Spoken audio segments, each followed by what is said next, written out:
2 brothers, no sisters, and my parents' best friends had 2 boys.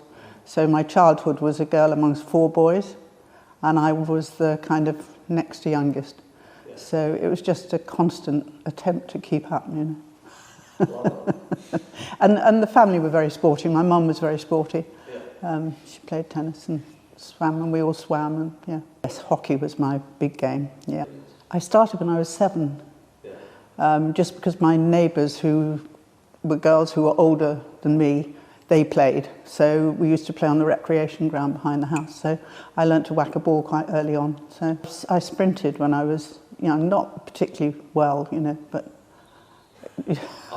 I've been very mediocre at everything I do, which is actually quite a comfortable place to be. Nobody expects too much.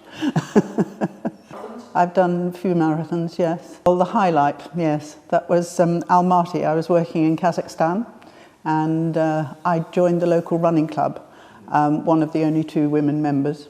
And yeah, we trained for the Almaty Marathon, which was really challenging. You went up 15 kilometres for starters, up into mountains, and then mostly it was on hot roads where they hadn't stopped the traffic. So it was the grimmest thing I ever did, yeah. But it was extremely gratifying because there were only 3 women in it. I celebrated my retirement with being able to be away for longer than the average sort of holiday from work. I learnt that you could cycle from Cairo to Cape Town. So I joined a group called the Tour d'Afrique, and we cycled from Cairo to Cape Town.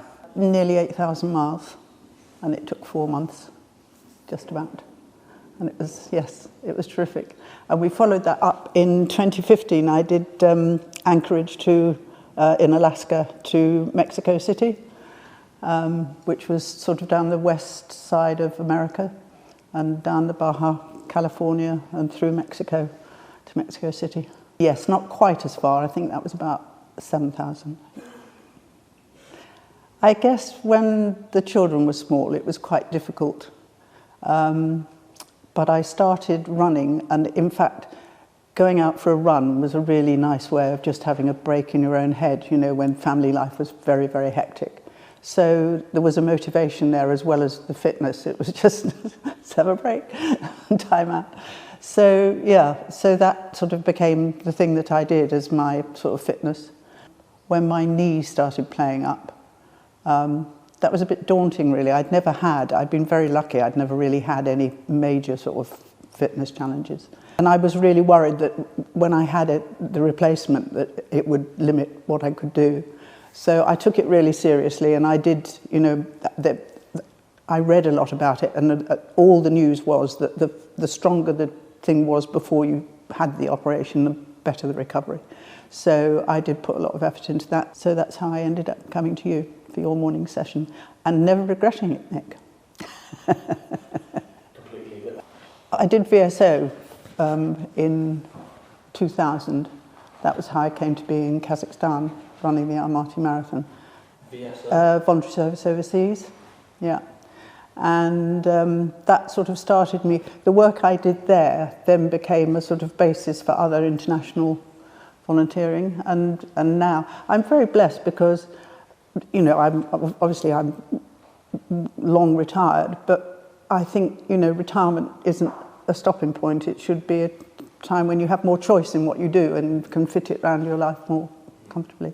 So I've continued doing voluntary, and basically in Uganda, but transferring skills learnt through the Kazakh work into what I do in Uganda. Motivation to stay fit, healthy and strong now? I think that you only get one chance at it, and you should live until you die. You've always done strength work? No, that's something I've started doing here.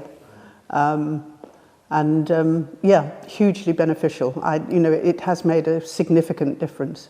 And I mean, it's now on trend, isn't it? You know, every newspaper you pick up on a Sunday shows you women of a certain age lifting weights. I think feeling strong and able to do what you're faced with in the day is really, you know, it makes life a lot more comfortable and happy.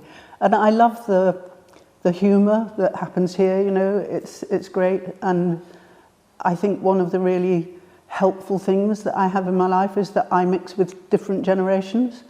You know, if I spent my life with a bunch of 78-year-olds, I think it would be, you know, quite depressing. But it's, you know, it's fun being with people of different generations. It's really healthy and fun, yeah. Don't take it too seriously. Well, yes, I mean, the underlying seriousness, of course, but the day-to-day, you know, and things do pass, you know, the really challenging things do pass. I just enjoy it, and, you know, there's no point in half doing it, is there really? Yeah.